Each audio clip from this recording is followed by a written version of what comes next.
এইভাবে আমরা ভাবিনি। বেদান্ত ভাবতে শেখায়। বেদান্ত ভাবতে শেখায়। কি বলছে? ভগবান একমাত্র প্রত্যক্ষ বিষয়। ভগবান আছে বলে সবকিছু আমি প্রত্যক্ষ করছি। মানে ভগবানের উপরে দাঁড়িয়ে সবকিছু প্রত্যক্ষ হচ্ছে। ভগবান যেই মুহূর্তে থাকবে না সেই মুহূর্তে প্রত্যক্ষ কিছু হবে না।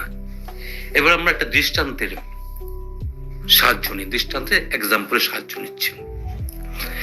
আমার এখানে অনেক কিছু আছে। এই রুমের মধ্যে বই আছে, কলম আছে, খাতা, পেন্সিল, ব্যবহার্য বোধ কিছু বিষয়, পেস্ট, অনেক কিছু, সেলোটেপ, অনেক কিছু আছে। সবকিছু ফটো দেখতে পাচ্ছি, সবকিছু দেখতে পাচ্ছি, সবকিছু আমার কাছে, সবকিছু দেখতে পাচ্ছি। এবং আপনাদের লেখাগুলো আপনারা যারা যা দেখছেন, ফেসবুকে পম্পিনাথ দেখছে, ওইদিকে কৃষ্ণা চক্রবর্তী অনেকে দেখছে, যারা যা দেখছে তাদের নামগুলি দেখতে পাচ্ছি, মোবাইলগুলো দেখতে পাচ্ছি, বই দেখতে পাচ্ছি, সব দেখতে পাচ্ছি। আচ্ছা, এগুলো কি আমি সত্যি সত্যি দেখতে পাচ্ছি? না, এগুলোর পিছনে এই যে লাইটের আলোটা আছে বলে দেখতে পাচ্ছি। আমি যদিও এগুলি দেখছি, কিন্তু আমি আলোকেই তো দেখছি। ধরে নিন, এখানের মধ্যে আমি বলছি চশমার খাপ, এটা চশমার খাপটাকে দেখতে পাচ্ছি। অ্যাকচুয়ালি তো আমি চশমার খাপকে দেখছি না, আলোকে দেখছি। এই যে বাল্ব থেকে যে আলোটা আসছে, এই আলোটাকে তো দেখছি। কেন? চশমার খাপ যদি আমি দেখতাম, সত্যি সত্যি দেখতাম, আলো যেই মুহূর্তে অফ হয়ে যেত, অফ হয়ে যদি যায়, সঙ্গে সঙ্গে এগুলো আমি দেখতে পাবো না। কিন্তু দেখতে পাবো কি? কিন্তু কেউ আলোর কথা বলে না। কি আশ্চর্য! সব আমি মোবাইল দেখছি, কলম দেখছি, ব্যাটারি দেখছি, এত কিছু দেখছি, এই সেট্রোনলা দেখছি, সবকিছু দেখছি, সবকিছু দেখছি, কিন্তু এগুলো দেখাচ্ছে কে? আলো। মানে অ্যাকচুয়ালি দেখাচ্ছে কে? বলছে আলো, কিন্তু অ্যাকচুয়ালি আমি আলো দেখছি তো, প্রতি মুহূর্তে তো আলো দেখছি। কারণ এখানের মধ্যে আলোর প্রতিটা জায়গাতে পড়ছে বলে আমি দেখছি, অ্যাকচুয়ালি আলোকে দেখছি। কিন্তু আলোর কথা আমরা কেউ চর্চা করি না। আমি সংসারে সবকিছু দেখছি, আমার স্ত্রী, পুত্র, স্বামী, ভাই, বন্ধু, কার মাধ্যমে বললেও বলবে, মানে অ্যাকচুয়ালি কার মাধ্যমে, মানে আলোর সাহায্যে, মানে আলো আছে, এটাও আছে। এখানে বলছে আলো ছাড়া কিছুই নেই।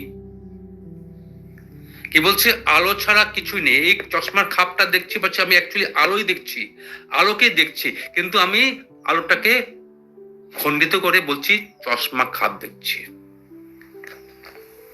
তেমনি এখানে বলছে সেই ভগবান হলো অতি আপনজন বা নিজের চেতনা।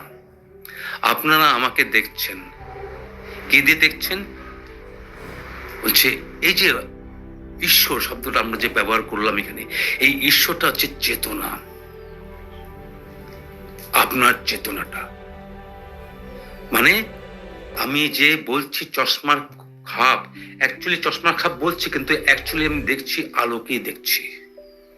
এখানে আলো পড়ছে। যদি এই মুহূর্তে আমার রুমের লাইটের সুইচ অফ হয়ে যায় বা কারেন্ট চলে যায়, সঙ্গে সঙ্গে আমি এটাকে দেখতে পারবো? দেখতে পারবো না।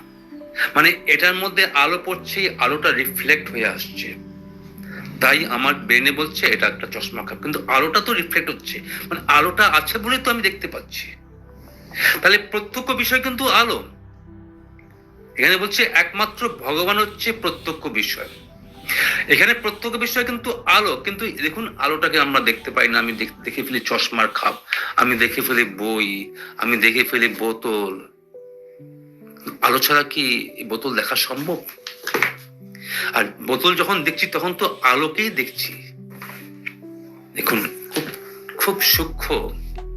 তাই বলছে সেই ভগবান হলো অতি আপনজন। আপনজনকে যেটা নিজের চেতনা। কারণ চেতনা তো আমি প্রতি মুহূর্তে চেতনা তো ব্যবহার করছি।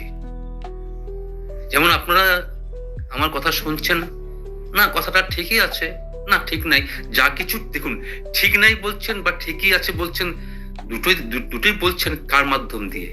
চেতনার মাধ্যম দিয়ে। কেন? ঈশ্বরের আরেক নাম কি? সৎ চিদানন্দ। ঈশ্বরের নাম আমরা বোধ করছি দিয়ে দিই মা কালী, শনি, দুর্গা, কার্তিক, অনেক কিছু দিয়ে দিই। অ্যাকচুয়ালি তার যেটা কোয়ালিটি, তার যেটা ক্যারেক্টার, তার যেটা অবস্থা, সচ্চিদানন্দ। সৎ মানে নিত্য। চিত, দেখুন চিতটা আসছে এখানে, চিত কেন আসছে? চেতনা, চৈতন্য। মানে ঈশ্বর মানে জ্ঞান। ঈশ্বর জ্ঞান ছাড়া ভিন্ন হতে পারে না। এবং জ্ঞান যখন আমার যুক্ত হবে তখন কিন্তু আমার কি হবে? সচ্চিত আনন্দ। তখন কিন্তু আনন্দ হবে। জ্ঞান ছাড়া আনন্দ হবে না। ব্রহ্মজ্ঞান ছাড়া, এখানে জ্ঞান মানে কি? সাংসারিক জ্ঞান না। সাংসারিক জ্ঞানে কি হয়? সাংসারিক জ্ঞানও জ্ঞান আছে। যেমন আমি টিচার, আমি সাংসারিক, আমার টিচার, আমি স্কুলে পড়াতে পারি, আমি পারছি, আমি এর মধ্যে আমি স্যালারি পাচ্ছি। সাংসারিক জ্ঞানে আমার জাগতিক প্লেজার আসে, সুখ আসবে। কিন্তু চৈতন্যর জ্ঞানে, ঈশ্বরের জ্ঞানে কি হবে? সৎ চিত, সৎ যোগ, যোগ চিত।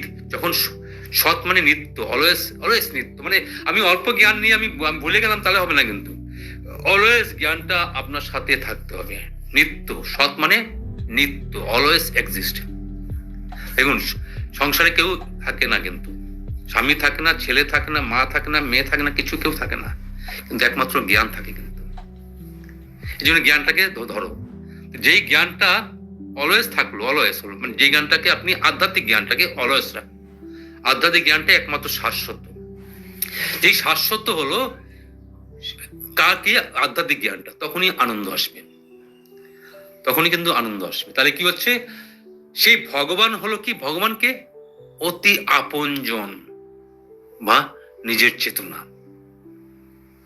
তাহলে আমি ঈশ্বরকে আমি যে বাইরে কোনো ফর্ম হিসাবে দেখতে চাইছি বা কিছু একটা বাইরের দিকে, এখানে হচ্ছে নিজের চেতনা। আমি যেমন এই আলোটা ধরতে পাই, আমি আলোটাই দেখছি প্রতিনিয়ত। আমি চশমার খাপ, একটু আগে যেটা বললাম, চশমার খাপ বা যাই কিছু আমি বলছি, আলোকেই দেখছি। কিন্তু যেহেতু আমি বুঝতে পারি না, কেন চশমার খাপ বলে ফেলছি, আমি বলে ফেলছি ব্যাটারি, বলে ফেলছি কাপড়, এসব কিছু বলে ফেলছি, কারণ বুঝতে পারছি না। এই জন্য বলছি কি করতে হবে? একবার চোখটা একটু সোর্সের দিকে যাও, এখান থেকে আলোটা আসছে, ওটার জ্ঞান হলে বুঝতে পারবো সব জায়গায় আলোরই খেলা। যেখানে আমার এখানে সামনে টিউবলাইট আছে, টিউবলাইটে কিন্তু আলোটা আসছে। এবার বলছে আমরা যা করি, ও ভগবান বলে যাকেই সম্বোধন করি না কেন, চেতনা না থাকলে তাও থাকে না। আমি ভগবান বলে যাকে আমি যদি সম্বোধন করি, আমি ঈশ্বর বলে যে সম্বোধন করছি, ওটা চেতনা ছাড়া। দেখুন কেন আমি একটা মূর্তিকে ঈশ্বর বলে সম্বোধন করছি, আরেকজন ধর্মাবলম্বী এই মূর্তিকে ঈশ্বর বলে সম্বোধন করছে না। দুটোর আড়ালে কিন্তু চেতনাই আছে। ওর বুদ্ধিতে মূর্তিতে ঈশ্বর নেই, আপনার বুদ্ধিতে মূর্তিতে ঈশ্বর, কিন্তু এটা বুঝতে পারছে না দুটোর আড়ালে চেতনাই আছে, এই চেতনাটাই ঈশ্বর।